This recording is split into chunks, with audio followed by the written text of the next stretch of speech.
I'd like to welcome everybody to the May 28th City Council meeting. I'd like to begin with a roll call.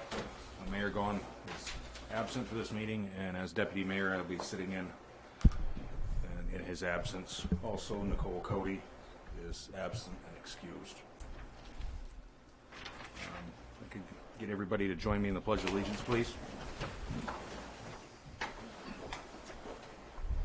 Pledge allegiance to the flag of the United States of America and to the republic for which it stands, one nation, under God, indivisible, with liberty and justice for all.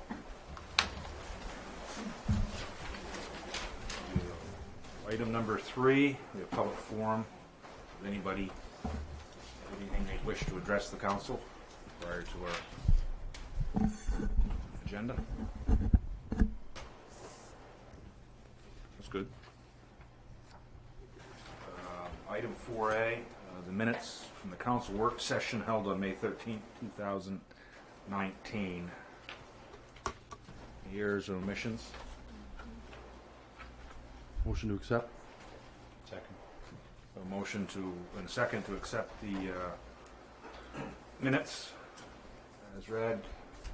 All those in favor? Any discussion? Favor? Unanimous. Item 4B is the regular council meeting held May 13th, 2019. The minutes, are there any errors or omissions? Not, I'll entertain a motion. Move to accept. So moved and seconded to accept the council minutes from May 13th, 2019. Any discussion from the council? All those in favor? Unanimous. Number 5, bid openings, awards, and appointments. The Richard Schuler Memorial Award. Council members, I'd like to turn the mic over to Hope Rumka, our librarian, and she can tell you about this. Come on, Aaron. Yes, you are. We want a telescope. Cool. This is Erin Albers, our children's librarian, and she's the reason that actually we won the telescope. I had a very, very minute, small to do in any of this, so I will let her take it over. Okay, so basically anything that I wanted to say about this achievement, we put in the packet that you have in front of you, so I apologize for any redundancy, but I'm basically going to read what's there in your packet, so I didn't forget anything. The Caribou Public Library has received a Richard Schuler Memorial Telescope from the Cornerstones of Science as part of its Library Telescope program. We received this due to the work that we've been doing with STEM programming. The first telescope was placed at the Freedom, New Hampshire Public Library in 2018, and we are the second award recipient, the first in Maine. The instrument is a 4.5-inch tabletop reflecting Newtonian telescope. Very good optics and a convenient high-quality zoom eyepiece. It's easy to carry, set up, and use, and has a small pouch attached that contains basically anything that you need to get started in astronomy. Along with the telescope, Cornerstones of Science has created a continuum of programs, resources, and experiences with NASA scientists and local astronomy clubs. This will allow library patrons to explore these fields in more depth and help our community appreciate the value of understanding space and engage with local clubs. Cornerstones of Science is the organization from which we receive our STEM trunks. Sarah Post of Cornerstones of Science said that we were chosen for our excitement, our overall programming for young to old, for our collaboration with others, and for our enthusiastic recommendations of their trunks to libraries and other entities in Aroostook County. She said, "We've been watching you and love what we see." I have been facilitating these events for elementary students since, every other month since last November. And it's very affirming to have our efforts recognized with this gift. Thank you very much. That's all. And the pictures at the bottom, that's what the telescope looks like. So we're excited. We just received it about a week and a half ago. So. Good work. Congratulations. Thank you. I might also add that our most popular graduate that's going to up in space in a little while. We're also working with NASA and hopefully making application to have a communication between the space station and local universities or education facilities and be able to communicate directly with her. So we've been trying to do a lot of things with NASA and the space in addition to just taking pictures of the night sky. So definitely kudos to the library and that one. Thank you. Item 5B, appointment to the Citizens Rural/Urban Renewal Committee.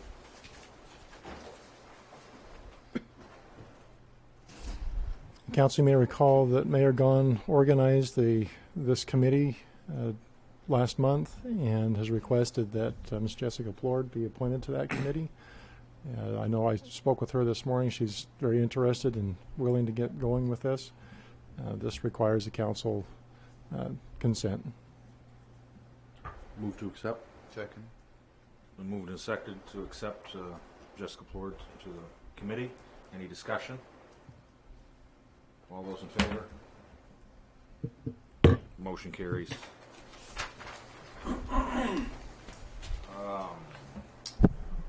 Appointment of election wardens for the June 11th, 2019 election. Yes, it's an appointment that we ask of the council before each election, and hoping that you would recommend me as the warden, and we're taking Danielle McLaughlin this time to be the deputy warden so she can experience an election.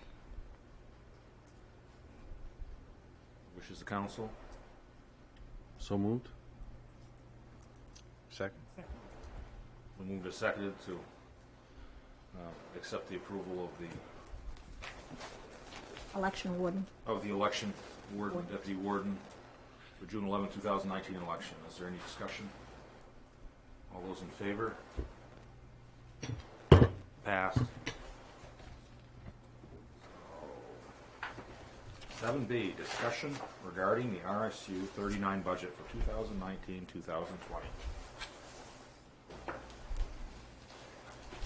This is actually for the election itself. In order to have the election, we need to have the council approve the warrant and the notice that is going to go out before the election under 7A. They have been under 7A, correct.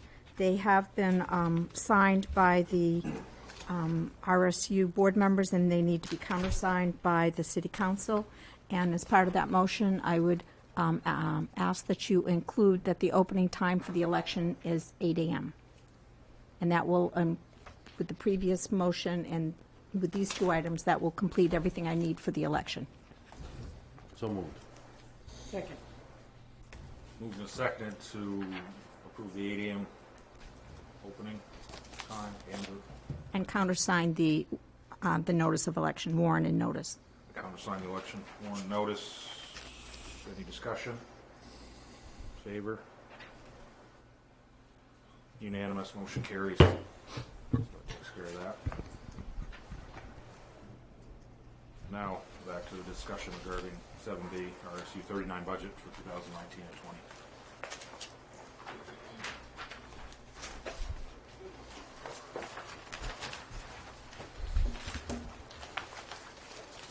Thanks.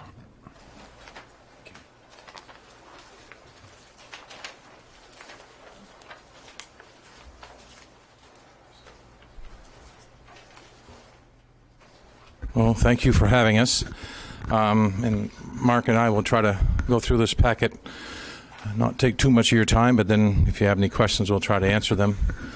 Tomorrow night is our budget hearing at Carroll Middle School at 6 o'clock.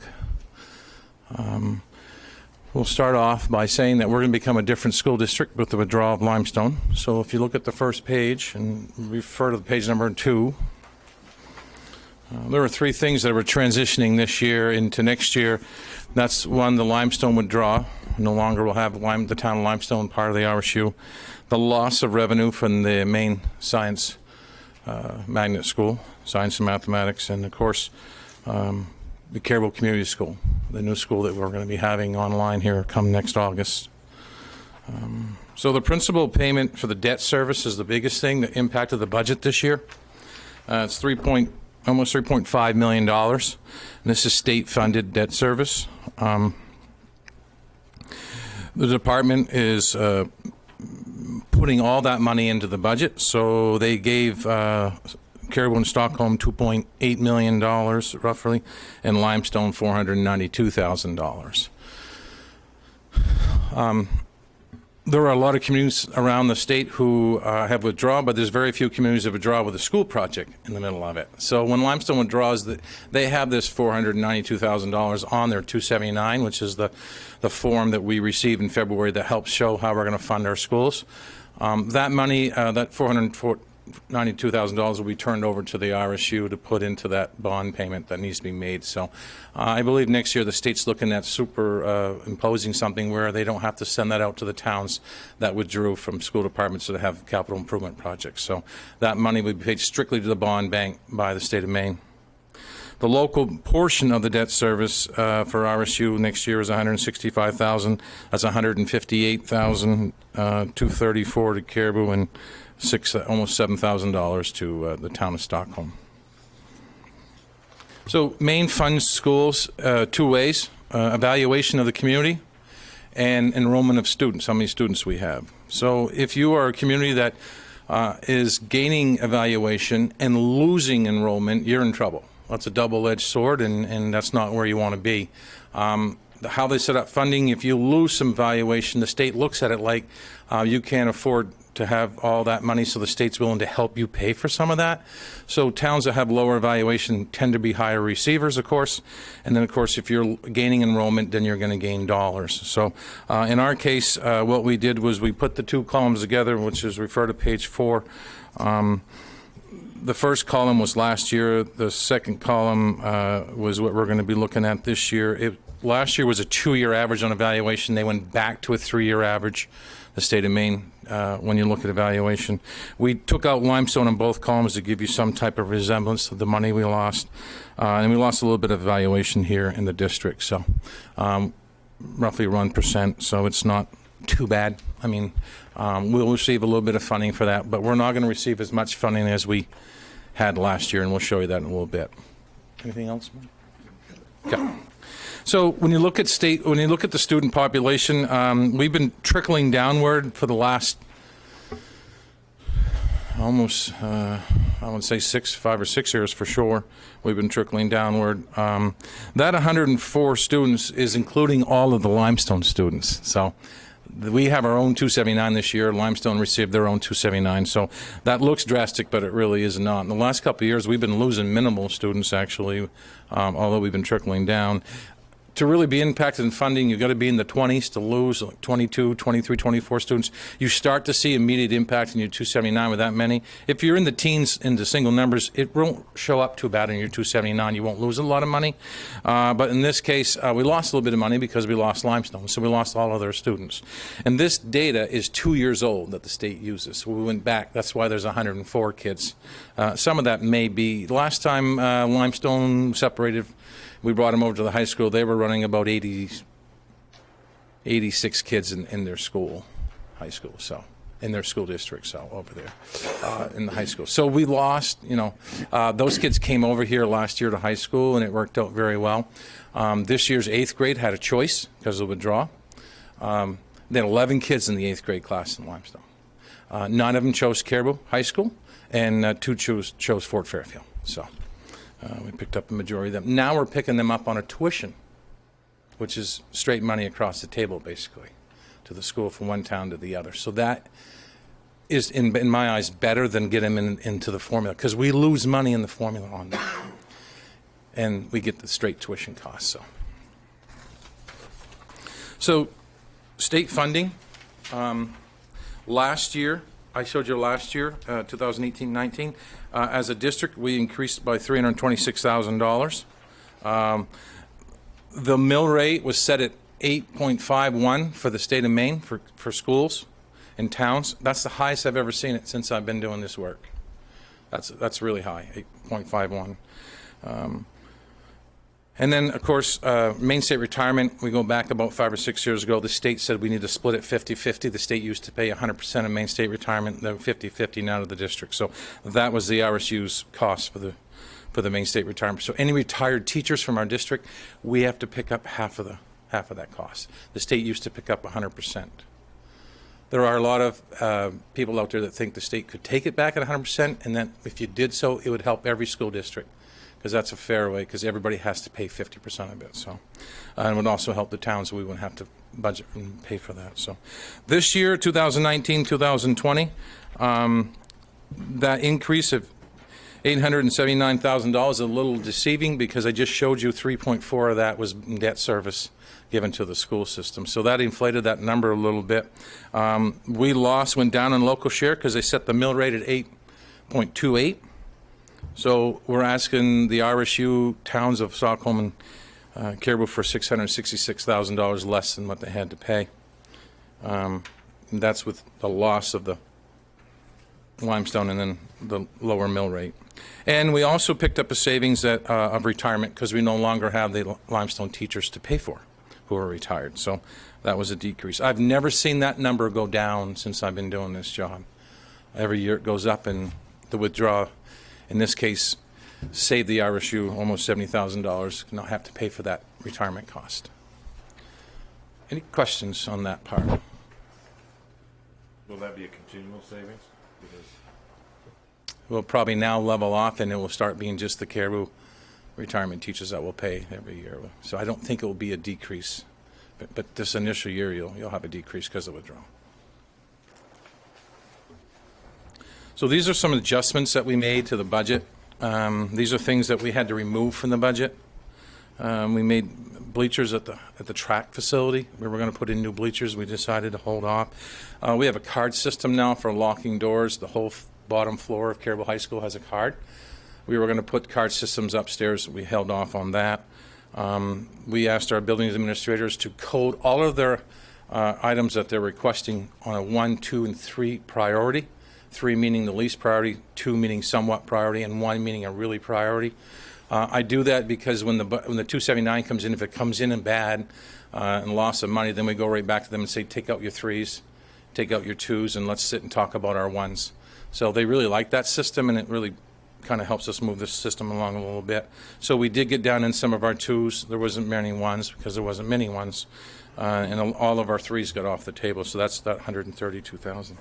We don't have the state's not paying for buses this year, so we took that out of the budget.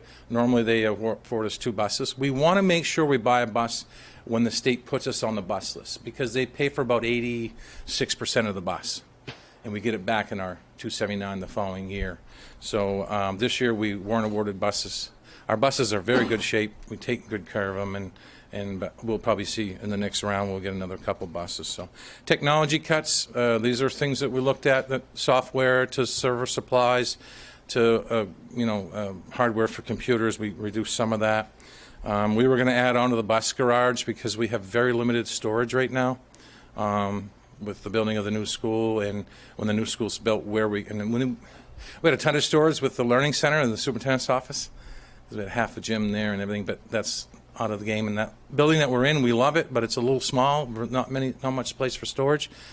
Probably should have had a basement in it, and that was an arguing point, if you remember when we built it. But we were looking to maybe making an addition onto the garage just for storage, paper, file cabinets, and records that we need to keep over the years. But we took that part out also and hang on for another year. The Anthem Blue Cross budget, we always budgeted 10%, and it came in at 7%, so we saved about $85,000 there, so we removed that. Part of the withdrawal process was a snow removal piece of equipment, tractor, and a van that had to go to limestone with the withdrawal. It was broken up, so we're down a van and we're down a piece of snow removal equipment. So we were going to budget for that, but we said we'd hold up one more year and see how we go with the van travel. If there's no van, then teachers do take their personal vehicles to travel for that piece. And capital improvements, I think we will see, I got a slide that we got to think about some of that in the future, but we did reduce quite a bit of the capital improvements to get ourselves down to $500,000 of an increase. So we took out a little over $500,000 there. So we did remove a few positions, 2 ed tech duty aides. We had 4 duty aides that do bus supervision in the morning and the afternoon. We removed 2. We'll have a year where we'll have 1 for each building and maybe some duties for teachers, and then the next year we'll go in the new building. We'll be back to the 2, which will be fine. Secretary position at the high school, we've had an AD, athletic director, secretary position forever, and it's not needed to remove that and trimmed out some of that. So, and a half teaching position, which is the halftime music teacher. You may have heard about that. It's a little bit contentious, but we had 3.5. Well, we had 4 music districts teachers, district teachers with Limestone withdrew. We would have had a half. We looked at what we had for openings, and we felt we could absorb that half. So we removed a halftime music teacher. The swim program, I knew they came in to visit with the selectmen a couple meetings ago. The golf program, there was basically 3 sports programs. Wrestling was also in there, but when we looked at who's impacted in the cost, then we decided to go with the swim and the golf, with the number of kids participating and the cost per sport. We had 4 proposed teaching positions that the principals felt they really needed in the buildings, and with these cuts to get us down to $500,000, we did remove those. That's why you see them on here. So we had a math teacher, we had another teacher in the high school, a teacher in the middle school. So we end up removing some of those as we built the budget. Future capital projects that we really need to think about as a district. Underground fuel tanks at the Kerbal High School, excuse me, must be removed next year. We have till next year in that budget cycle to put it in. We felt to get to $500,000, we couldn't keep it in this year, but they must be removed. So you'll see that in next year's budget. We have a real issue with pavement at the high school. I don't know if you've been around there, but it's really in bad shape. It's Wayne does not remember ever getting a brand new tarred surface. We've been tarring strips here and strips there.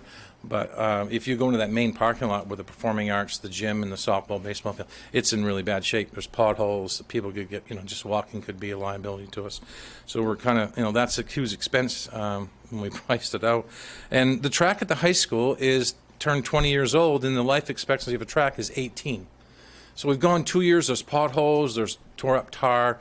The running surface should be a little bit coarse in nature, where the cleats can grip. It's just like a tarred driveway right now. It's that smooth. So I did go take a look at a track facility in the neighboring town, and it's not anything like what we have. It's outdated. It's done its time, and we have a very successful track program. So it's and the community uses it. We have all kinds of events there on the track. So we may need to be seriously looking at a new track next year.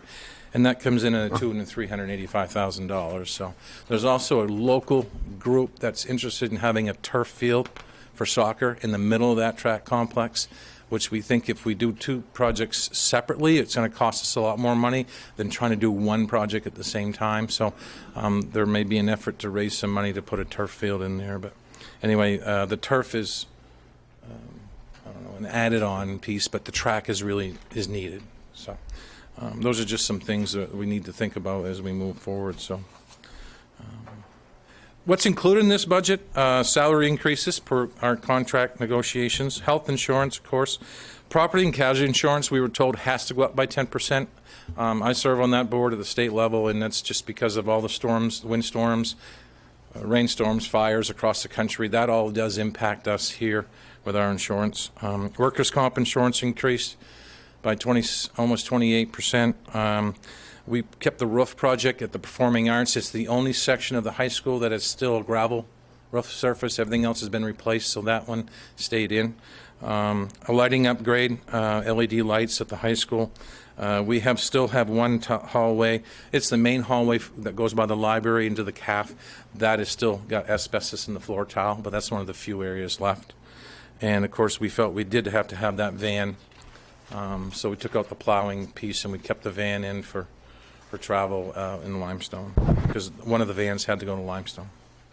When we drew up the withdrawal agreement, it's just T-chart and what Caribou gets and what Limestone gets, and went right down through to agree on it. So these are things that we've been trying to do over time. The last 4 years, we've really upped our trying to generate more revenues into the district. So outside tuition is going to be over $1 million next year. That's your Woodland School students, and also every student from Limestone who attends school in Caribou for any grade level, pre-K to 12, will be charged tuition next year, because we wrote that into our tuition, our withdrawal agreement. And any student from Caribou or Stockholm that goes to Limestone, which is very few, we will have to pay tuition to them also, because that's a 1-year commitment. Any 9 through 12 students, though, until they have a high school, will pay tuition to this district. Now, our costs for educating kids went down to about $8,800, and that's because of the withdrawal from Limestone.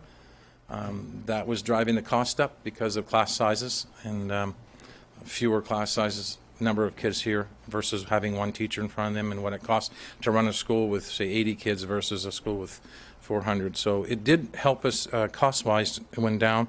MSD 20, administrative service, that's $75,000 that comes to the district. A little over half of that goes to the RSU, and a little of that comes to myself for doing the work. Next year, MSD 20, that's Fort Fairfield, did not have a qualified ELL, English Limited Learner teacher. We'll, for $8,000, Fort will pay $8,000 to the RSU. They will use some of that service over there for their children. There's a handful of kids, anywhere from 3 to 4 kids, that have limited English. So that's money coming into the district. Union 122, all of their IT services comes out of this school district, and it's $15,000. The DOE debt service payment, we put that in here, but I mean, it is money that's coming into the district, but it's driving our budget up, which could drive up everything else. But after this year's budget, this will be in there for the next 19 years, and we'll kind of have absorbed it, so we should get back to something normal that won't be such a spike for everybody to see. And just today, we kind of finalized we are taking over some services from Washburn. They are leaving their partnership with SAD1, and they want to come in with a partnership with RSU 39 in Caribou. So we're starting off with IT services, and we'll also do all the bus maintenance. There's a possibility of curriculum. There's a possibility of special ed down the road also. So those are partnerships that we're trying to make. That's money that's coming into us that we weren't, and we didn't receive this 3 years ago. So we started this. So it's offsetting some of our local cost, and it's offsetting some of the additional local that we have to ask for every year. So we're going to continue. I really think the future of the county is shared services. I don't think these small towns are going to make it, but we kind of set it up in a way so it's a contract agreement, so the RSU makes money off it also. So the budget that was proposed it's about $739,000 over last year. It's about a $500,000 increase from what we've calculated. There is an impact to taxes, and I think the best sheet to look at is on page 8, the next sheet. People have asked us, what's the impact of not having limestone? Well, if you go back to the first page of the withdrawal, this is what ended up with the withdrawal. All the cost centers went down. Special ed is a slight increase. System administration, that's my office. That's a slight increase because of the legal fees and the insurances that we had to put in for next year. And then, of course, the big factor in next year's budget is the debt service. That's what caused our budget to go up quite a bit. That's why we made the cuts we made to maintain an honest request for the mill rate. Instead of coming in at 2 and 3 mills over, we really did some cutting. But if you look at those red lines, that shows you that we do save money by not having the extra expense. Now, the loss of revenue from the magnet school, We were getting anywhere from 365 maybe to 400,000 in revenue, and it went down every year, so I should have said 400,000 down to 365. That is a pretty good chunk of change that we're using to offset some costs, but also it's the expenses that we're putting into that building in Limestone. It's a beautiful building. It's an old building. There's a lot of unforeseen issues in the building.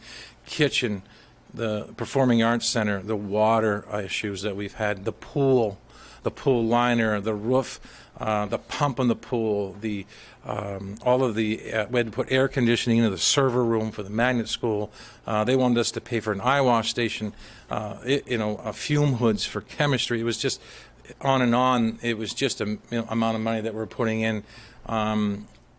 Didn't quite offset the revenue, but it used a chunk. If I wish the RSU, when the magnet school got there, would have put aside of capital improvements. I wish I would have thought about it 4 years ago. The money they were paying us, the $380 or the $375 every year, a portion of that should go aside for capital improvements just for the magnet school, because the building is, it's a beautiful building. It's been there since the early 70s, but it's got its issues. I mean, it's just going to keep creeping up on them. So it has made the magnet school a little nervous, not having the RSU come June 30. But if you look at the best way to analogy that if you look at a set of steps in the front steps of the Limestone Community School, it could cost you $100,000 maybe, let's say, to put new concrete steps. $80,000 that was paying from Caribou, $15,000 came from Limestone, and $5,000 came from Stockholm. And a lot of people didn't realize that when the RSU was formed. It becomes one organization. So and we had expenses here that 15% was paying for too, but 80% of whatever happened in that building came from the Caribou taxpayer. 5% of it came from the Stockholm, and then 15 came from Limestone. So a lot of people don't realize that. So yes, we're saving money.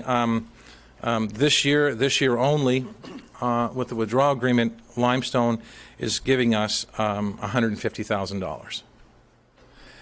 We could do anything we want with that. It's a miscellaneous revenue. We could have put it towards the track. We could have put it towards the pavement, but we decided to put it towards the offset the revenue. Offset the cost for the taxpayer. So we went back in that $150,000 to offset taxes. So we looked at the local, what you'll be assessed locally, and you'll be assessed about $192,000 more than last year locally. And then page 20, which is the last one, kind of shows on a $100,000 home, the increase over last year's tax rate would be $58. Stockholm would be $43.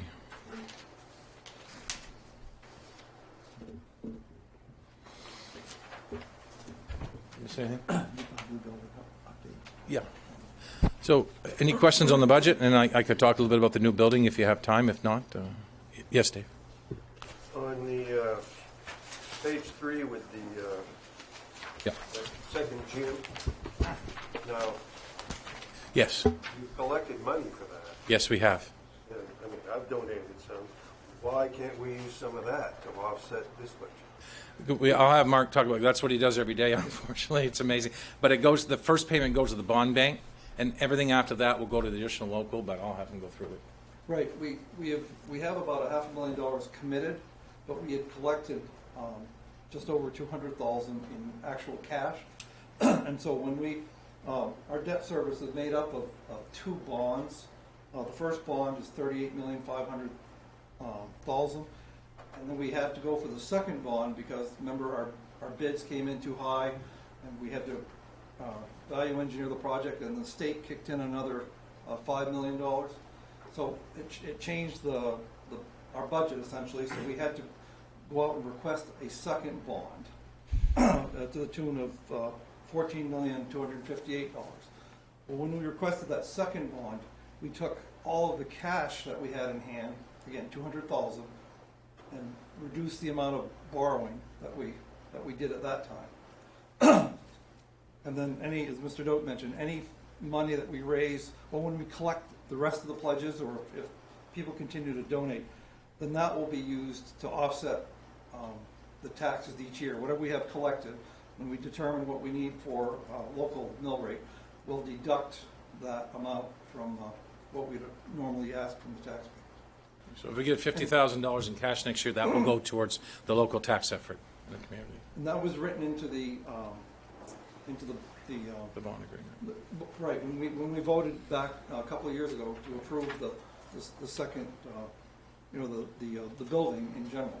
That language is written in there, so we have to utilize anything we collect for donations for this project to offset taxes. So when that project was over by $12 million, we kind of all felt that, geez, is it because where we're located, what's happening? Every school project that's been bidded on and opened up since then has been way over the cost, where it's shockingly way over the cost for most communities. So I don't know if it makes me feel better or worse, but it's just knowing that it's happened to other places too, so. Well, you ready? Well, we only have so much time, but yeah. Oh, no, we have all night. When did Limestone first come into the RSU? What year was that? 2009. That was in 2009? Okay. And we'd been steadily decreasing in students ever since then? Correct. Okay. When do you see the state finally coming back around to paying full retirement? I mean, I know. Yeah, great question. We've been asking it as superintendents. It's something that I know the DOE's been thinking about. But when those things are put in like that and voted in and been practiced for a while, it's pretty hard to get out. But it is the one way that every school district will treat it equally, because they're all paying half.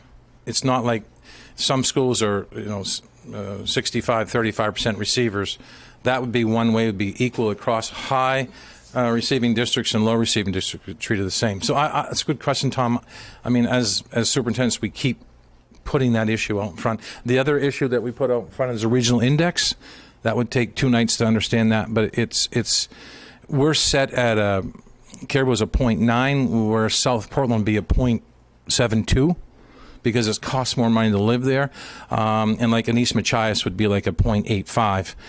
They got to get away with that regional index. That was something that was put in the 70s to make, actually in the 80s, to make the wealth in the state kind of spread out where they thought it was needed. But they have to start over and rethink that. Because if they did, we'd all get more money in the formula than if they get rid of that regional index. So, are you guys going to utilize the tech ed department for storage at the middle school? That new facility, that Quonset hut will be coming down. That's used for the carpentry right now. Not the Quonset hut, where tech ed is taught. Oh, tech ed, that will be the new Quonset building. We're going to move all the stuff in the Quonset hut over, and on that piece will be the new heating plant for the new building, the chip plant. Biomass is going to be there. And are you going to utilize any part of the old tech ed wing for paper storage or records? If we have space, we'd like to, but that the carpentry's moving in there, and if there's space, we've kind of looked at it already. We will try to. The building that we're looking at putting on the side of the bus garage wasn't going to be very big, but yeah, we have thought about that for sure. The athletic director, I know you guys just cut it because Mr. Wakana's on his way out, but who are you guys thinking of doing that part-time or something for when games need to get canceled? Or we're working it to be a shared position which we currently have on staff with teachers? Or yeah, a teacher, maybe. Okay. We just haven't brought the full package to the board yet, but there will be. We're saving that entire salary next year. Just real quickly, teachers won't have time to do that. They're too busy with students and grading and everything else. That's just my 2 cents. Yeah. I just, as a citizen, want to put that. The track facility. So you're thinking about putting down AstroTurf down in the middle of that? That's what group and community has been thinking about. The state finals for soccer have to be held on artificial turf. We only have one field in northern Maine that's artificial turf, and that's in SAD 1. They hosted the state regionals or state championships 2 years ago, and it's a money-making venture. And then other schools will rent your field from you too. It doesn't make you a lot of money, but it offsets some of the cost.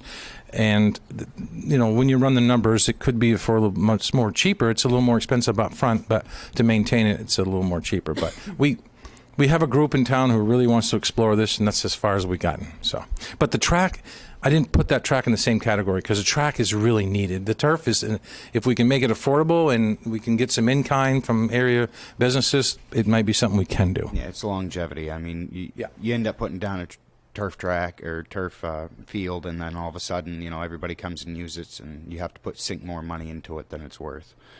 The health insurance. Have you guys explored other options with health insurance? I mean, obviously it's a travesty what's happening to the middle of our country, and I feel bad for everybody involved, but I mean, we get to the point where, we're up here in northern Maine, and yeah, it's been raining. I mean, have you guys searched for other, or are you guys stuck with your current health insurance providers? Well, I think you're talking about liability Or health. or health. Which insurance are you talking about? The health insurance. Yeah. It says that when I just jotted down some notes here. You said health insurance, and because what was happening or was that liability insurance? No, it was both, actually. The increase of 12% was property and casualty insurance for buildings, and then the other percentage that we saved, we budget 10% for health insurance. We came in at 7. 7 is the highest across the state, though.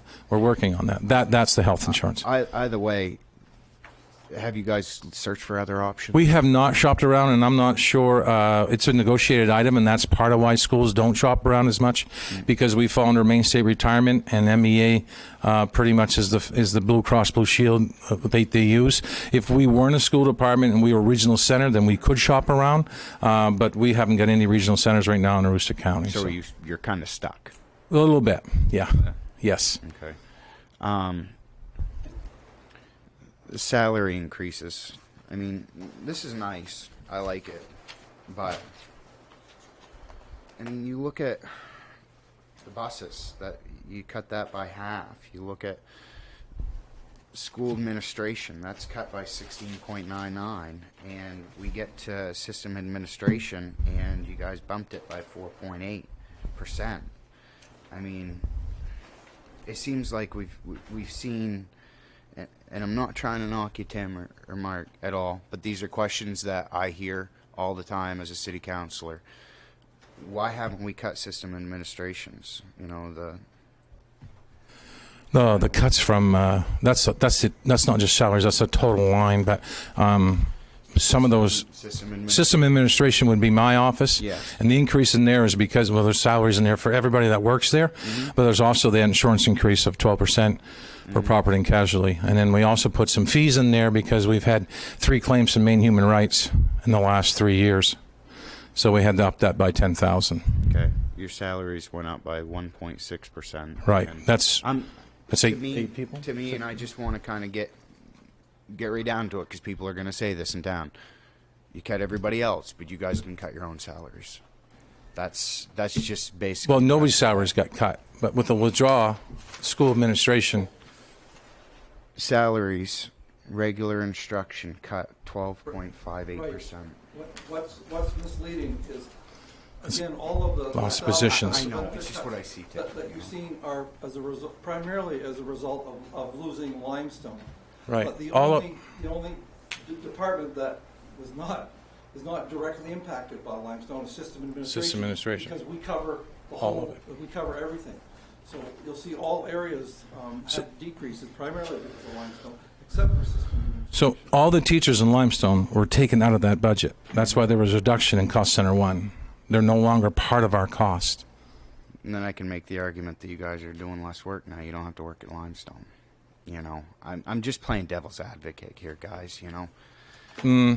Yeah, I mean...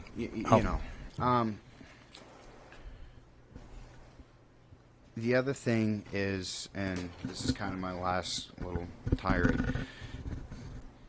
when I go online and I sometimes will look at houses and stuff and just see what's on for property in Caribou and around. When I go on there, people are looking for certain things when they move up to Caribou. They want to have good schools. They want to have public service. What can the city offer them? They want a good rec program, but mainly families come up here geared for kids. I go on to sites like Remax and I see that Fort Fairfield's an A, and Presque Isle is, I think, a C or a B. Washburn's a D, but Caribou's a C. I just worry that, and it's not to knock you guys, we have wonderful teachers up here, but when people see that, when they go onto a RE/MAX site and they're buying a house, and they see that Caribou has C's but Fort Fairfield has A's, it's hard to, and I'm not saying this is the problem with the economics in Caribou, because that's not what I'm saying. What I'm saying is there's many different facets to this whole economic program that we're trying to figure out ourselves. But have you guys looked at those ratings, and how often do you monitor those ratings to see if we can't get back up to a B or an A like Fort Fairfield? Well, I think there's more. I don't look at those ratings. I try not to. I just try to do the best I can in the schools and keep our teachers fully trained and keep our students in a school that's competitive with the neighboring schools. And that's why we're looking at tracks. That's why we're looking at turf fields, because most of your schools are putting those all in. I don't go on RE/MAX at all. I can't tell you that. I don't do it for my own home. I don't do it for Fort Fairfield. I don't do it for Caribou. That's kind of a third party. I don't always trust what's underneath that system out there. They can tell you what they want to tell you too, so I try to stay away from that. And I think Maine in general in education is doing the same thing starting this year with a new commissioner, because we're taking a beating, and really some of that stuff is not even accurate. So, another thing to consider next year, again, the community of Caribou is receiving $53 million school building for the cost of $2.5 million. So when that school project is completed, and across the street we'll have new park and recreation facilities, brand new, I think Caribou's value is going to increase significantly. And that's all fine and good. And Tim, I get it. I don't like personal criticism sometimes too, but it's there. That's my biggest worry. I could start monitoring RE/MAX. I don't. I just have so many other things I need to do. No, I hear you. But it's one of those. I'm just trying to be honest. I don't want to sit here and tell you I do when I don't even come close to doing any of that. Yeah, I know, but it's the economics of the deal, because the more people we get into the town, the more students we're going to get in, the no more question. money. So we're hoping that this new school is the driving force behind that. And they say it is an economic driver. There's no one that understands economics better than I do and how it relates to schools. I mean, I sit on state boards across the state and preach that. I mean, Aroostook County in general, we're losing a ton of population, and it's going to be our schools, it's going to be our rec departments, it's going to be our services that we have here that keep people here, and keep future training and leadership and keeping people involved and working together between towns and schools and marketing what we have and making it good. We have a brand new school. It's going to be beautiful. If we're not together on that, marketing that, we've lost an opportunity to do something. So I know we can. We're very excited about doing it. I've talked to your mayor about it at length. I think it's something that we need to look at, marketing this new building and being a center of attention for most. So maybe when we visit those sites, we do see a better score. So. No, and I think you're exactly right. This school is going to be a good thing for marketing the area. I mean, we're getting into a new school, change of venues, not always a bad thing. Yeah. And I think this is a wonderful deal for. Yep. But my point, it's out there, Yeah, no question. Well taken. I mean, it's a good point. I happen personally know two families that lived outside of this community that moved into Caribou, bought houses in Caribou within the past year, and their reason was they wanted to put their children into this new school. We just hired a teacher from a neighboring district who's bringing 5 kids here next year. That's good. So when are they going to get started on the new park? Any idea when that's? Well, I visited the site today. I try to go at least once a week, maybe twice if I'm lucky. But and that's the first question I asked. I said, what's happening? We got all those pipes. Are they wired in the ground? But some of that goes to the storage areas for the new school too. But right now there hasn't been much movement. And September's coming. I mean, it's going to be right here before we know it. And if it's not done, well, there's going to be some costs associated with that. So. Do you think it'll be done by September? I hate to put you on the spot, but yeah, I'll have 14 phone calls tomorrow morning. That's okay. It doesn't look like it. I'm a little nervous. I've been nervous all winter because I'm kind of just impulsive nature that the buildings could have come down over the winter too, but it didn't. And they know that better than I do, I guess. But I've been asking questions. It's a very busy site. all of the subcontractors are there, from electrical to mason to drywall, wire, the whole steel piece you've been seeing for sure with the crane. But the next couple weeks, that's going to get real busy real fast. We've only had 3 plans for trail trucks. We started with one and then we upgraded it to another, and I don't think they're even following that anymore. We got more trucks coming in here. It's amazing. So it's actually a great thing, and we should celebrate it. We're going to have a beam signing day where yourselves are more than welcome to come sign the beam. We're trying to get every kid in the system to sign the beam, and then we're going to put it in place. The last beam goes up, and it's going to be exposed in the school so we can see everybody's name. So the teachers are really excited about it. The community seems excited about it. We're going to try to make a little mini event out of it too. So it's just more marketing what we have and good things. So yeah, Dave. How many Limestone K-8 kids are coming to Caribou? We have about 42 high school kids and another 10, I think 52. Okay, now, do we have school choice? Is there no such thing as superintendent's agreements anymore? After June 30, there will not be a superintendent's agreement for next year only. It will all be tuition. The year after, any kid pre-K to 8 will have a superintendent's agreement. They'll go back to the law. And everyone 9 through 12 has to sign a well, you can sign a superintendent's agreement if you want for high school, but I wouldn't do that because then we'd be educating them on our dollar. So the law says they could, if you don't have a superintendent's agreement, it's tuition. So 9 through 12. Right, I understand 9 Yeah. through 12. Limestone has a school, Correct. but we have people in Limestone choosing to come to Caribou schools. Yes. And they don't have to pay extra tuition? Or do This year they did. parents have to pay? This year they did not, because they're part of the RSU. Next year they will have to pay 1 year of tuition, which is a set rate for elementary. There's 2 rates for high school. And then the year after, we'll go back to the superintendent's agreements. And if we sign a superintendent's agreement, we get money, but it's in the formula. We don't make as much as a tuition, but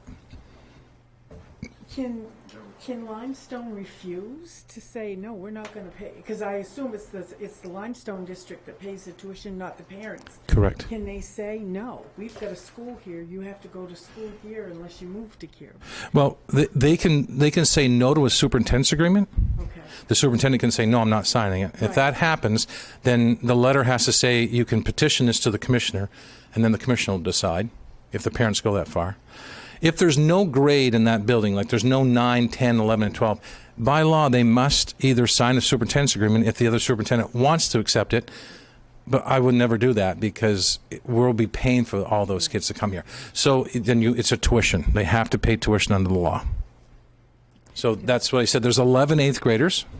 9 are coming here and 2 are going to Fort Fairfield. It looks to me like with your figures here, it wasn't so much a great idea for school consolidation to be saving money when you're paying out 80% of another community's say steps. It So looks like if it you cost us I money. can answer that question. I Yep. was here in 2009, and it was like a forced wedding. Right. I mean, yes. if you don't do this, you're going to lose $500,000 right next year. And then they turn it back. And the ones that don't do it, we're going to penalize them and give you guys the money. Yeah. All the threats came, but the carrot never came. And the penalties never happened to any Maine community. Right. So, in the RSU, rightfully so, but did everything. I used to say change the buses, and they put the new letterheads, and they did everything because they were a little nervous of this penalty. But there was never been a penalty ever imposed on any of the schools. So, the ones that balked at it and said, "Too bad, we'll pay the penalty," they never had to, and they went on their merry way. But it's one of those things. And I guess if a community really wants to have their own school district, they have a right to do that. So that's the safest answer to give. So, and good luck to them, I guess. Anybody else have any other questions for John, Dave? Good questions. Good stuff. I'm good. Okay. Sure. Yeah. We're going to leave you the same budget book that Tom has. Tom stopped in the office on Friday, and we'll just give you a copy so you know. So tomorrow evening is when you present this to the public? Tomorrow, 6 o'clock to the middle school, like we always have. It's a hearing, a budget hearing. Thank Thank you, guys. Thank you. And your questions are really helpful because we'll make them as pointers tomorrow night. Yeah. So, thank you. Appreciate you coming. Appreciate it.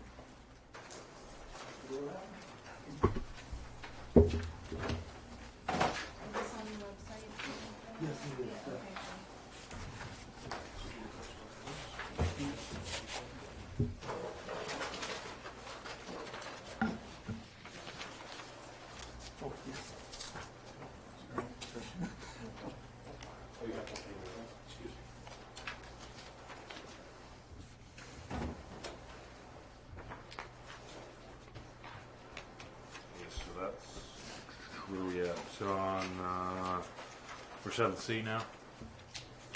7C, discussion and possible action regarding the sale of tax acquired properties. Dennis?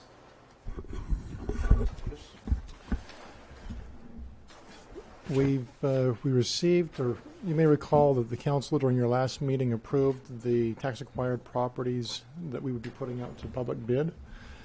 And when that action was taken by the council, one of the property owners was identified that he had 2 properties on that bid list. And actually, those 2 properties were even on the prior year's bid list. So we'd already tax acquired that property, had been on the bid list for a year. And he brought in, he talked with our finance director and asked if he could pay for all the back taxes and get the properties back into his name. And in doing so, he did tender all of the taxes for 15, 16, 17, and 18. And the finance director also, with a real estate transaction and looking to get the taxes paid for this year, rolled in the 2019 taxes that would be due basically after April 1st. And the amount that was tendered was $2,562.84. The individual came and approached me today, still requesting to please accept my money, let me have my properties back, and asked me to ask the council if you'd be willing to not take the 2019 taxes at this point in time, but anticipating that the bill's going to be coming later this year for those, let him be able to pay those taxes later this year due to some financial situation that he's in. That amount, the 2018 taxes for the 2 properties, comes out to roughly $462. And so that's the request. Again, right now, the full amount's been tendered from 15 through 2019. The request is, could he get the 2019 taxes back and just pay those when the time comes? Those 2019 taxes were estimated using last year's increment value. Since we don't know for sure where that mill rate is going to be, we may have, if we do accept his payment for 2019, we'll probably still have to send out a tax bill for any difference or credit, depending on what happens there.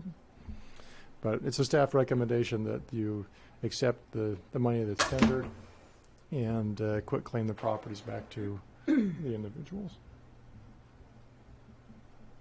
And give the 400 back?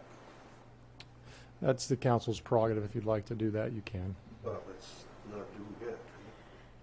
I don't think we should. I think we should collect, because I think it's been policy, hasn't it, that when something like this comes up, we collect the present year as well.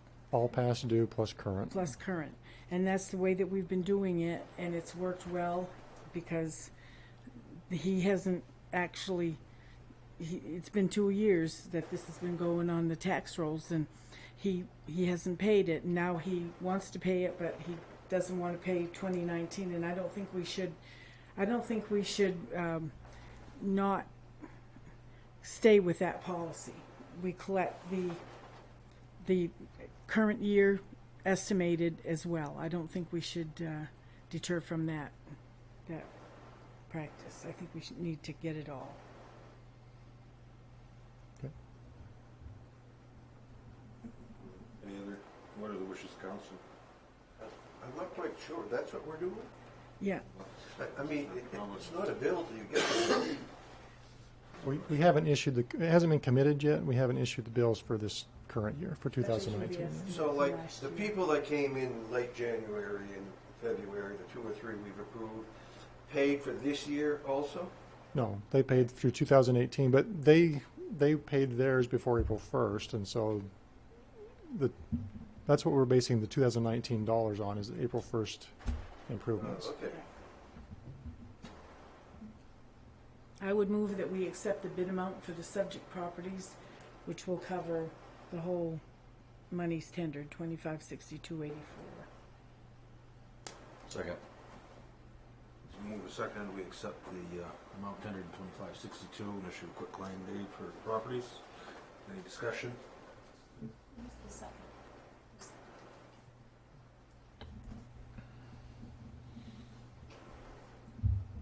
All those in favor? Unanimous.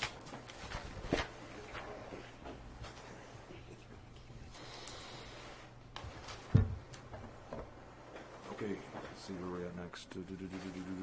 Discussion and possible action regarding the River Road property disposal.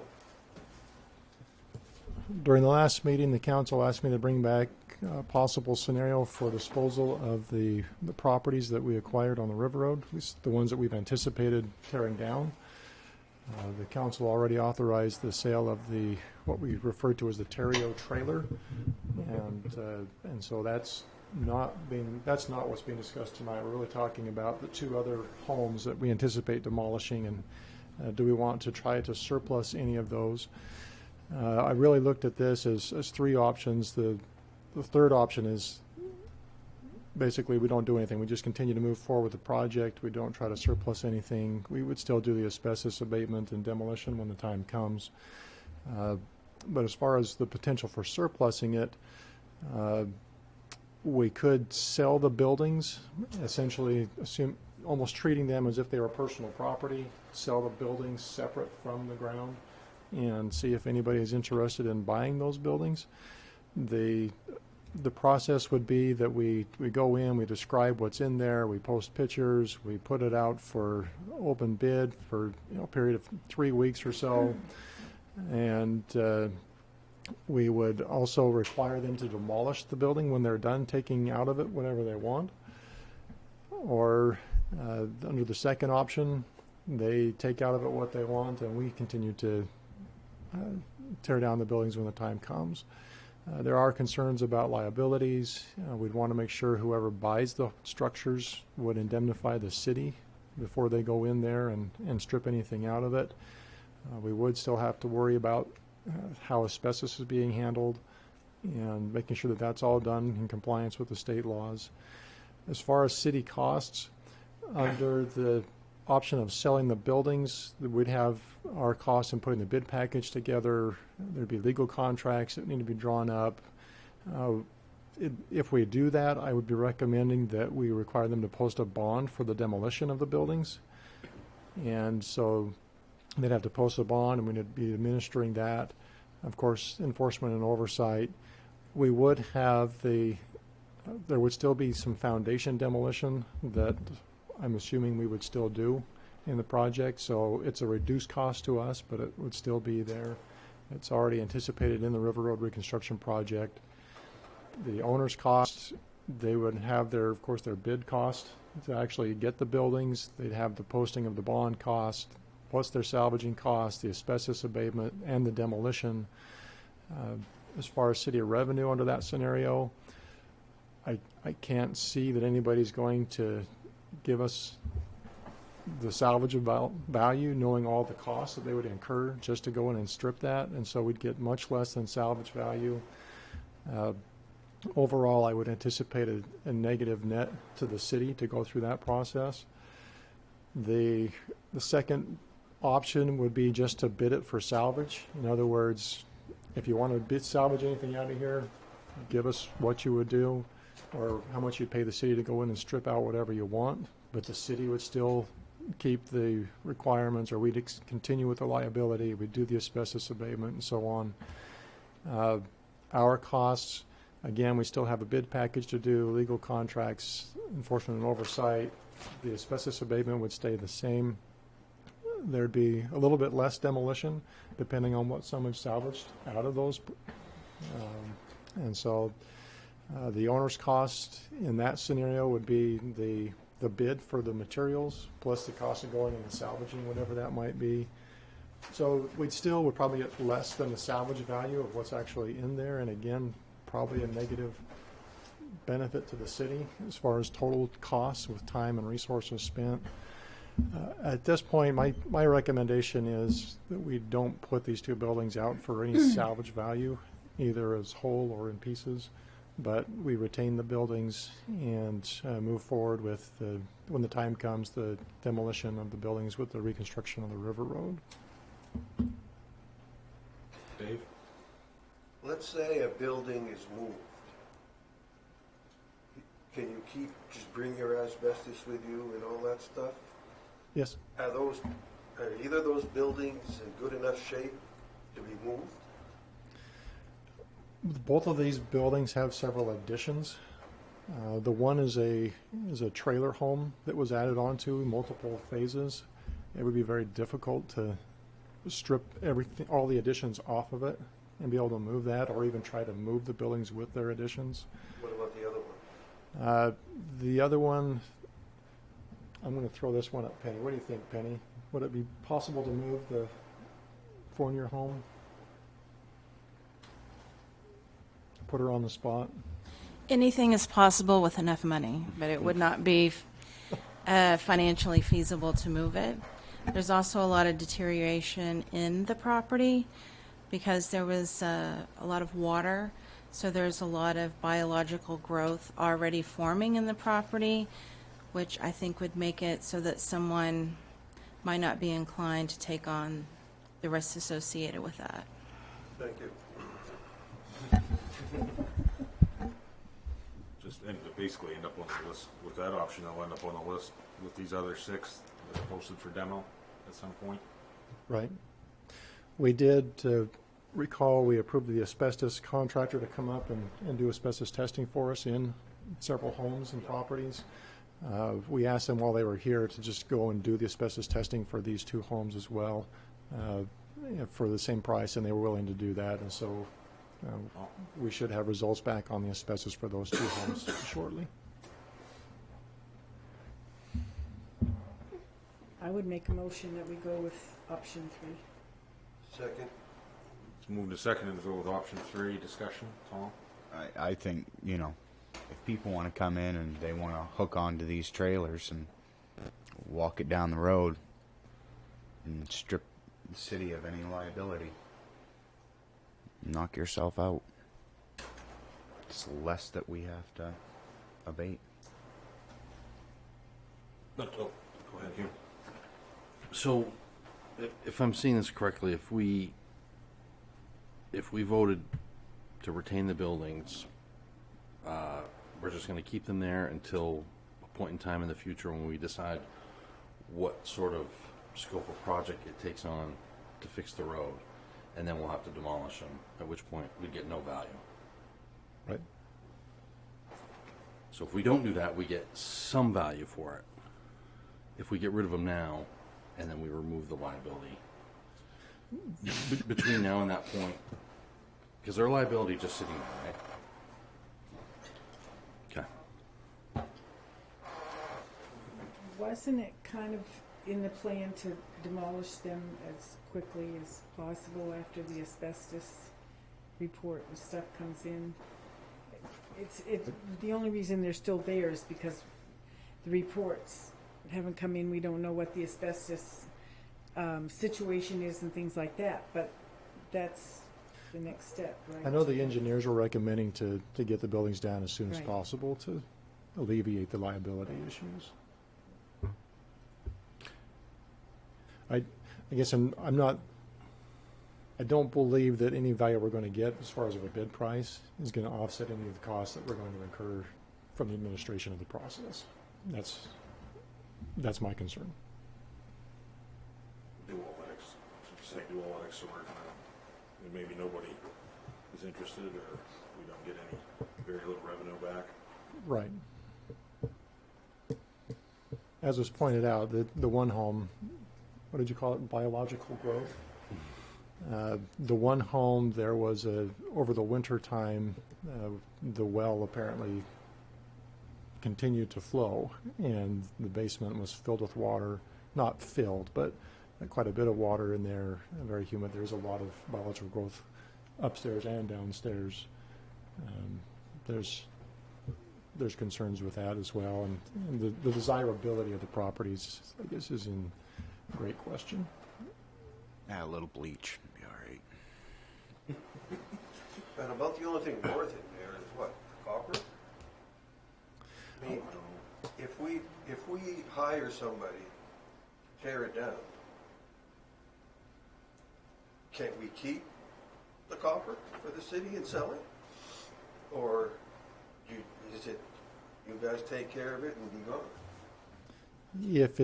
If it's demolished as part of the contract, they'll most likely just tear it down and haul everything off in the same pile.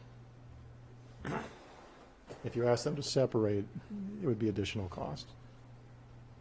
I agree, I can't see that there's a whole lot worth somebody going through, getting these bonds, dealing with asbestos.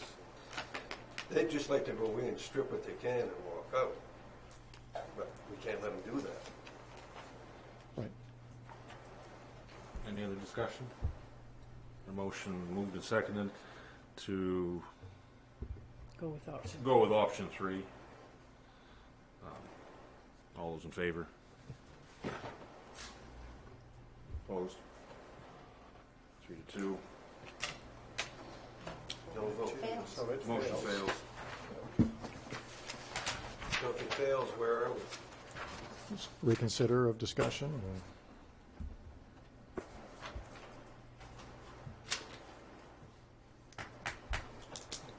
Okay, so there's that one. If there's something else you want us to consider or some other possibility, we can do that. Okay, 8D, resolution 0219, recognizing June as Men's Health Month. Dennis. So I'm saying, do you want to table further discussion on 8A, or do you want to continue the discussion until we have a majority opinion on that? Wait till we have, Who want to table this? wait till we have other counselors here, revisit it, or? I'll make a motion, we table, discussion of possible action regarding River Road property disposal until we have further majority. To a majority. Further counselors, strike Next council majority. meeting? Yeah, next council meeting. Nicole will get you to a date certain. So, we're going to table this. That's the motion. That's the motion, table this. June 10th. We won't have a full council June 10th. Nicole's not here. Right.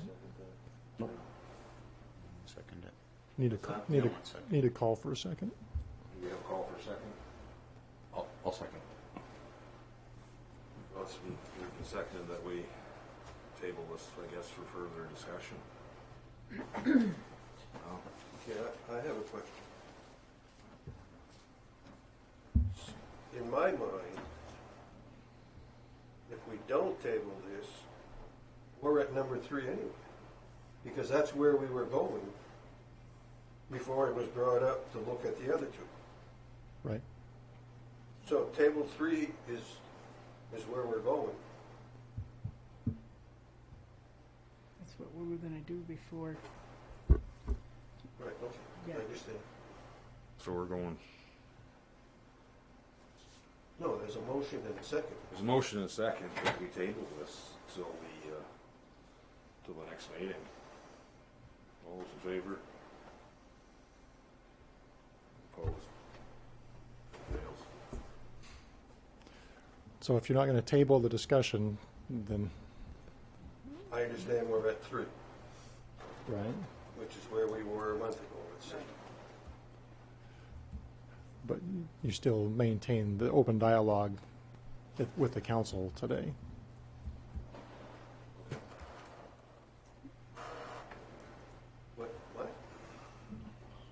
By tabling it, you move on to the next item on the agenda. You're saying, we don't want to have any more discussion on this. We're, Okay. 'Cause- And if we don't table it, Means we keep and talking we've about already it. voted and it failed, don't we still move on to the next agenda item?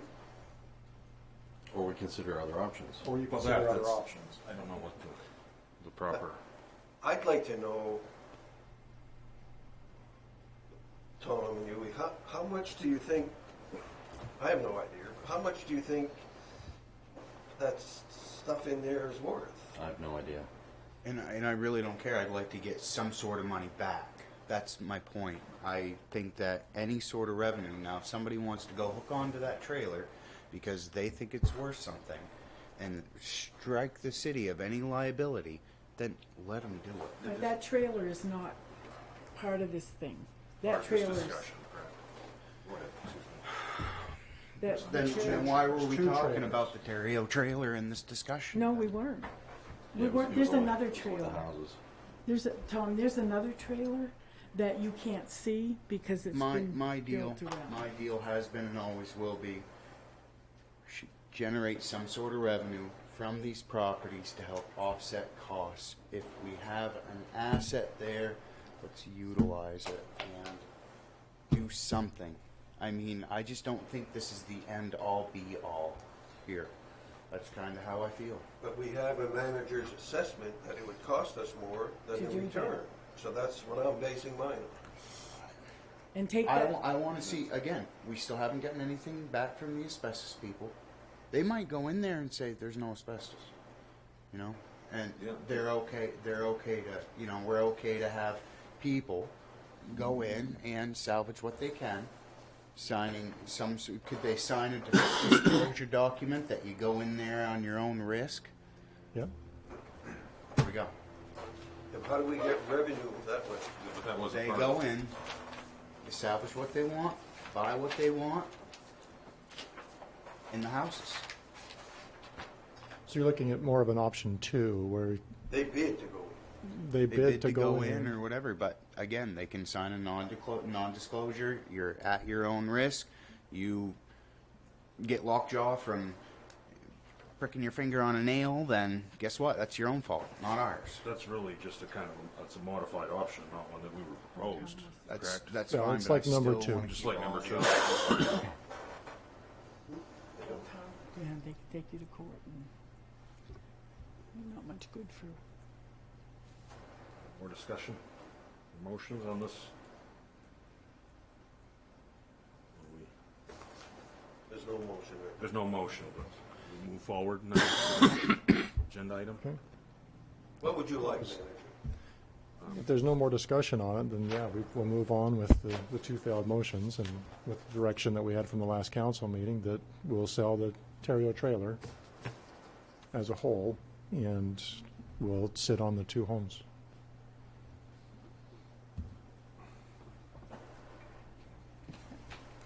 Item 8B, resolution recognizing June as Men's Health Month. Mayor Gahn asked me to have this shared with you. The month of June is federally recognized as the Men's Health Month. There's a resolution for the council to consider, basically recognizing that the life expectancy of men is 5 more years. I should say 5, that didn't come out right. 5 less years than women. Chief Gahagan was getting real antsy there. He's getting excited.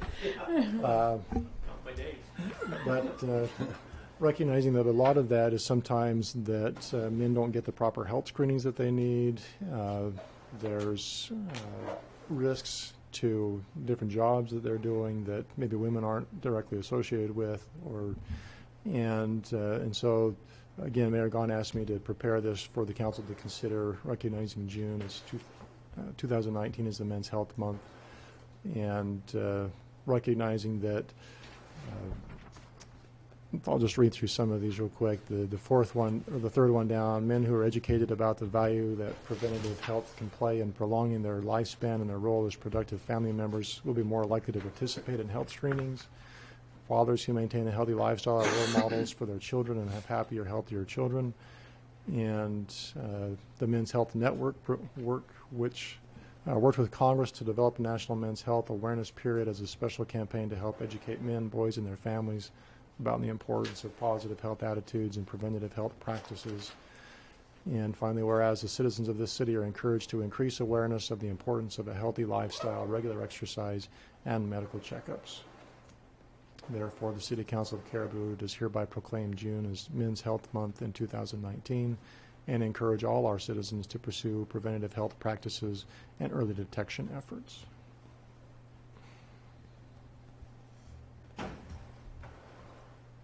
So, we need a motion to accept this? Yes. Council's wishes? Accept. Move to accept, is there a second? Second. We moved and accepted that we accept recognizing June as Men's Health Month. Any discussion? Yeah. I mean, I'm for this in a way, but I hate to be kind of hypocritical of me to go advise people on what they should do to be healthy when I have this. So that's all. Good discussion. Any other discussion on the issue? All those in favor? Unanimous. Motion carries. Okay, City Manager's report. Dennis. We are in the full swing of construction season. You've probably noticed the orange cones out there on High Street, and they'll be there, we anticipate, through July 15th. It'll probably be a little bit longer, but their contract says July 15th. We'll be moving with our crews on directly after that to finish out the south side of High Street. With regards to the LED conversion project, we do have one cost savings we've already realized. The quote from Amera to buy their street lights initially was $13,442. A revised quote came back even today, which is even lower than what I have in the staff report, and so it's actually closer to $9,500 for the cost to buy the streetlights from Amera. And that's based on the work that we did in auditing and identifying streetlights around town. We were able to get the CDBG application submitted for Porter, which the council approved in the last meeting. Bird's Eye cleanup is moving forward, and we should be hearing back from the EPA grant in June. They didn't give us any more specifics than that, just that it'll be in June when we find out on that. The 60 Access Highway, the appraiser came and met with both Penny and Ken and discussed the property, took a tour of it. Should be completed the end of June as well. The appraiser was not real impressed with the property. I think we'll leave it at that. As far as a mill rate calculation, the council asked for an estimated mill rate based on revised numbers, and Penny has provided some good information about what's happening right now with different things at the legislature and her assessments. And potentially, if the city council uses $392,000 from the 2016 year that were not spent, if we don't do some of the programs that were anticipated, like the $50,000 toward additional senior homestead tax credit program, the mill rate would still projected to be going up by roughly $110 per $100,000 of value in your homes. And that does take into account the discussion that we had already with the school district and their proposed budget. And there's a lot of wranglings at the legislature right now about the revenue sharing. There seems to be some traction to get the full 5% of revenue sharing back to where it is supposed to be by law this year. The governor's budget only has 2.5% right now, which is still 0.5% more than last year's budget. But there's a discussion with regards to that, which could bring in more revenue.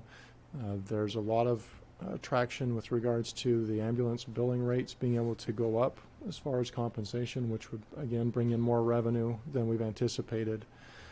And there's even a lot of discussion with regards to the homestead tax credit being adjusted. And so there might be, instead of $20,000, there are several bills being floated. One would increase that tax credit to $25,000. Another one was looking at additional homestead tax credits for veterans. We're still up in the air with regards to this, but right now it looks like we would still have an increase in the mill rate of roughly 11. Well, help me out with that math, and 0.0011 higher in the mill rate. So. With regards to the Sincock Park design, that's part of the RSU project. And Gary was able to put together a concept. He asked me to just dress it up for you a little bit, but what you're looking at on the screen would be the rough design for the Sincock Street. When, Gary, you want to walk me through the design, what you got there? So when the Sincock School Superintendent's Building became part of the project with the RSU, it became part of the National Park Service project. It has to be turned into something, into a park of some sort. It can't just be a green space. It had to be something. So in the application, we had put in that it would become a dog park. There's been a lot of call for it. A lot of people are very excited about it. So that was on the application. So for us to change the application now, it would be very difficult, and National Park Service would delay that part of the project. So I think that piece of property is going to be a great spot for it. It's probably one of the least amount of maintenance that we're going to have to do. It's going to be just basically mowing grass. There's grants out there for different obstacles for the dogs type of thing. So that's going to be possibly next year's project. This year's project is to get the project done. It's still not completed. They still need to put some loam down, seed it, and hay it. And then we're going to go in, our staff's going to go in and put as much fence as we can up on our own. I didn't budget for it, and anything other than what is part of the RSU's piece is just to level it off and seed it and hay it. That once they're done, then it's on us to do the rest of it. Researching it, dog parks, you need to have two sections typically, one for small dogs and one for big dogs. So there's the large dog section is going to be a little bit bigger than the smaller dog section. You have to have two entrances. So you have like a 10 by 15 area. You walk in, you can go into the small dog area or go into the large dog area by unleashing your dog and then letting them out. Everybody that's got a dog park throughout the state and throughout the country there's really no issues with them. Barking is not an issue. If you've got an unruly dog and it states it on your signs, you have to have signage. You're going to be asked to leave. 95% of the dog parks out there are self-policed. People will police themselves. The dog feces and picking them up, obviously, will it have bags and stuff? It's not an issue either. One of the steps with doing this in a residential area is the concern of barking. And one of the steps that I have to follow with this is we have to 500-foot radius are considered the budding landowners. So I worked with Penny to get the list and Ken. I think there was 75 or 76. There's a few duplicates. I've got to write a letter now and reach out, send it out with this drawing. Dennis was kind enough to dolly it up because computers and myself, and making colors is not very good, but I can do it in black and white pretty good. So that's the plan. One of the other things that the National Park Service asked us to do is it has to have a parking stall. And that property already has parking stalls on it. So when the deconstruction of the building went along, I made sure that they did not touch the parking lot. So it's going to be a nice addition to the community. Down the road, what I'd like to do, and Dennis has put it in there as well, behind the tree line, we own all the property now except for a 75-foot swath off to the left-hand side is owned by AMHC, which I'm sure that we'd be able to get an easement with them. So eventually what I'd like to do is extend our boardwalk that we have now that goes around the Susie Memorial Sports Complex and Collins Pond itself, and tie into this park with a new boardwalk going through the woods. Not only can it be used for educational uses, but it is a nice wooded area, and if we would have a boardwalk through there, it would get tremendously used. The feedback that I've had with some of the local residents that would be the most directly affected with this project are both thumb up. They're all excited about it. I don't foresee any issues. So once I get the letter out, we're going to have a public hearing or a public meeting at the rec center discussing it more. But this is the avenue that we would like to go with on this piece of property. There's been a lot of people that feel, and we don't, and I'll be the first one, sometimes I don't communicate enough with the public. I'm afraid of Facebook sometimes and just the negative comments that come out of it, but not everyone knows what the plan is up to Hilltop. Hilltop School Playground is being moved to the backside of one of the Little League fields. A lot of people say we should bring the playground down here. There still needs to be a playground up in that neck of the woods for the Hilltop area kids. There's a lot of kids that live up in that area. Not only is it during Little League games, but there's a lot of people in that area. Down here, as the crow flies 500 feet straight north, is Mill Park, and we have a very nice, well-maintained playground that belongs to the city. Our playgrounds are strategically placed throughout the community. The school department with the new school will be getting a new playground as well. 3 of them, matter of fact. One for pre-K to K, and then 2 larger ones in the back, and plus the one that's at Teague Park now. We're going to be moving it into the new Teague Park playground, refurbished, and hopefully we can buy some new pieces. We haven't been purchasing new pieces for a long time, so I think that our playgrounds throughout the community are placed in a good area. We've got enough of them. I think this is going to be a new dog park for the community and for people that have dogs, and we all know that there's a lot of dogs registered in the city. I know that there's several communities in the area that are looking at doing something like this as well. Question? Yes, sir. Is it daylight hours only? Yeah. Year-round? Probably in the wintertime, we're going to probably close it down. Okay, what if big dog A gets into a fight with big dog B? Well, then, Covered? the liability will not be on the community, because on the city, as the signs will say that you are responsible for your dog.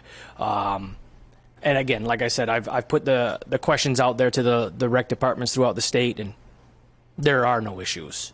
Like again, they self-police themselves. More questions on that subject?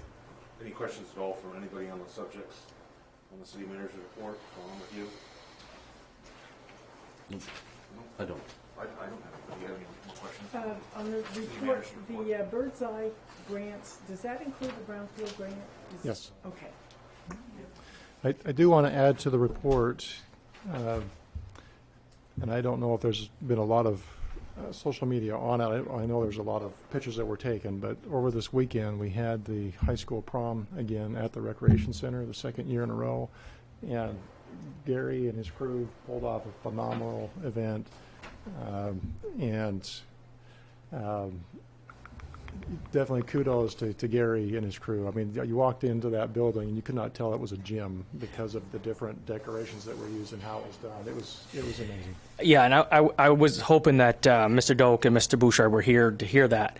When you say Gary and his crew, it was Gary and his wife and a lot of community members. Rec staff was not involved with any of the decorating at all. But the collaboration between the school department and the rec department and the parents in the community to have a safe place for their kids to have a prom was unbelievable. I think we were 45 people decorating Saturday, and about 25 that tore everything down yesterday morning. Great collaboration, and we are the recipients of about $1,000 worth of decorations that class will donate to the Wellness Center. So to be used at other functions, to be used at possibly next year's prom, whether they want to choose out that venue or not. But all the positive feedback that we got from the parents Sunday night was phenomenal. And when you walked into the building, you weren't walking into a gymnasium. It looked fantastic, as Mr. Marker says. It was fantastic looking, and we allowed the parents to go in for a quick 15-minute photo op with their child and their date, and they walked into that building and they were blown away at how well it looked. So the collaboration between the school department, the parents, and the rec center is tremendous. And in 2 weekends, we're going to have the Project Grad is going to be there as well. This year's class raised close to $24,000. Money pretty much is all going to stay right in the community. We asked businesses to donate. They did, but we're also spending the money here in the community. And when you have a Project Grad that stays local, that's what it means a lot to the local businesses that do donate. We did get some $500 donations, $1,000 donations, and the money is not going out of town. It's staying here. That's going to be a busy weekend. It was last year was our test run with it, and it went well. We're going to do it again this year. So, thank you. That's what my niece told me when I took her to work today. Excuse me? That's what my niece told me. She said it didn't look like a rec center. No, and she works there. Yeah.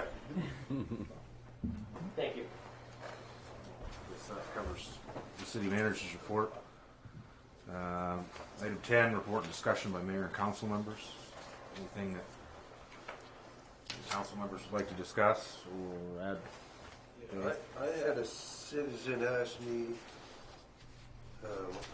especially about North Main, the retaining walls. Those city walls, or is that a property owner's wall? Property owner? We're on High Street. No, North Main North Street. Main is a big one. Well, there's a few around. There's one on the Washburn Road. Washburn Road is ours. Okay, so what decides that? That was the Bishop House. They're the ones that put that rock wall. Wasn't the city. Okay, so if that wasn't part of building that street, then that it was just a hill and they've built a wall and filled back. Okay. Thank you. Anything else you'd like to bring up before we move forward? Okay. That's number 10. Number 11, reports of officers, staff, boards, and committees. Does anybody have anything for that we need? I didn't see anything in the agenda, but. Oh, Oh, Jane. Here. I just want to remind you that the clerk's office will be at the middle school tomorrow at 5:30, and we can register people to vote, and we can register you to vote at city office during the day, so you can check in and get your ticket or your ballot to vote at tomorrow night's RSU budget meeting. So it's easier to do it in our office, but we can do it there after 5:30.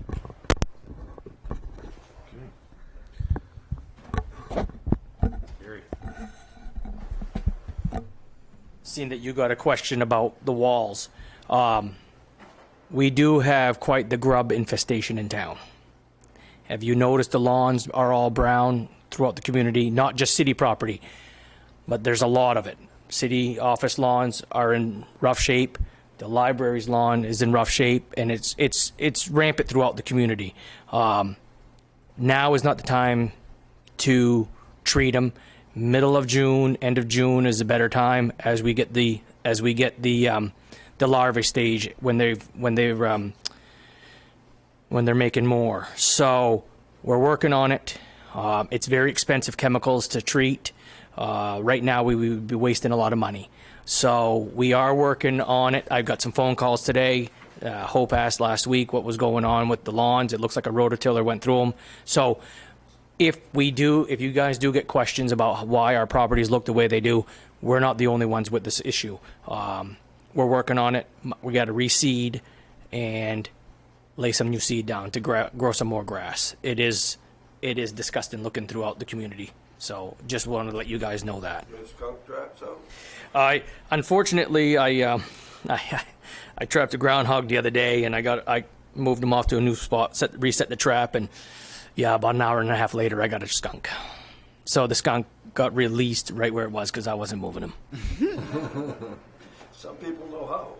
Oh, yeah. Get a hold of me afterwards, and I can get you in touch with some products, contact that are less expensive. That's it for me, I promise. I guess that's everything. So next, get a motion to go into executive session for, what's the first one? Union contract negotiate. Do we want to do that one first? Yes, please. Okay. Get a motion for that. So moved. Get a second. Second. Get a move to second to go into 405.60 union contract negotiations. All in favor? Motion carries.